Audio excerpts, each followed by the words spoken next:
Hi everybody, it's Christopher and welcome to another video on Life's Not Over, It Just Looks Different, the YouTube channel. As you know, if you've been watching some of these videos already, I've been talking about the different characteristics of cortical visual impairment, CVI, and how it affects my life. And today I want to talk about trouble with distance viewing.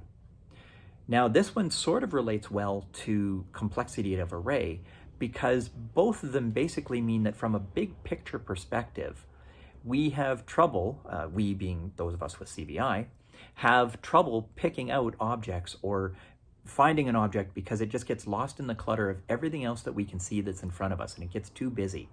So it can make it really hard to pick out a particular scene. And I'll give you a couple of examples of how that has sort of manifested itself in my own life. First of all, back before my surgery in 2005, I was living in Toronto, and I used to be able to see the CN Tower off in the distance. And I used to kind of joke with my spouse, and we'd say that, you know, it was either a good tower day or a bad tower day, depending on how clearly we could see the tower. After the surgery in 2005, I would still look out that same window and try to see the tower off in the distance, but now it was just a dark stick against the bright lit sky, and there was no discernible features for it to it that I could make out to identify it as the CN Tower. So it just became just an object there and really not something that I could make out very well. Now, later in 2012, we moved to Calgary, and west of Calgary are the Rocky Mountains, and from many points in the city, you can look out to the west and see the mountains off in the distance, and friends and family will often comment and say, oh, the mountains look beautiful today, or the mountains are so clear today, it's beautiful. And they make me a little bit jealous, to be honest, because I can look out that way and I don't see them at all.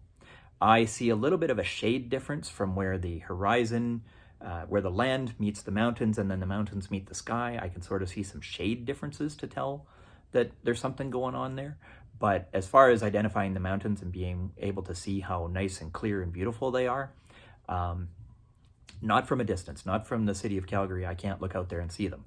Now, we'll certainly travel out to the mountains and I get a better look and I get to see them, and as they get closer and closer into view, they become big, beautiful, and something that I think everybody should see. But from that distance off in the city, not a chance.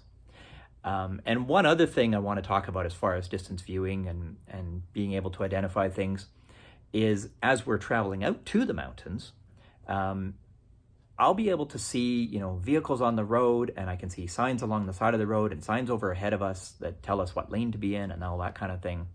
But I can't make out any of those signs, partly because we're traveling at 100 kilometers an hour and there's just really not time for me to process it.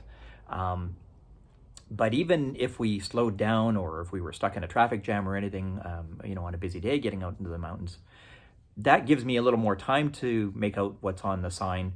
And if I have enough time, yes, I can start to recognize the shape of the letters and maybe make out what the word is, but I need time to do that. So unless we're at a standstill, it takes a little bit too much time for me to be able to do that. And like I said, when you're traveling at 100 kilometers an hour, that's just really not going to happen. So those are my thoughts on trouble with distance viewing, and that's what I wanted to share today. I thank you very much for watching this video. If you've seen these before, thank you very much for coming back. And if you're new to these videos and this has been helpful for you, I do hope that you'll click subscribe down below, because it would be lovely to take you on the rest of this journey as I talk more about CVI and also how other vision things have affected me in my life. I'm going to leave it there for today. I thank you very much for watching, and I hope you have a wonderful day.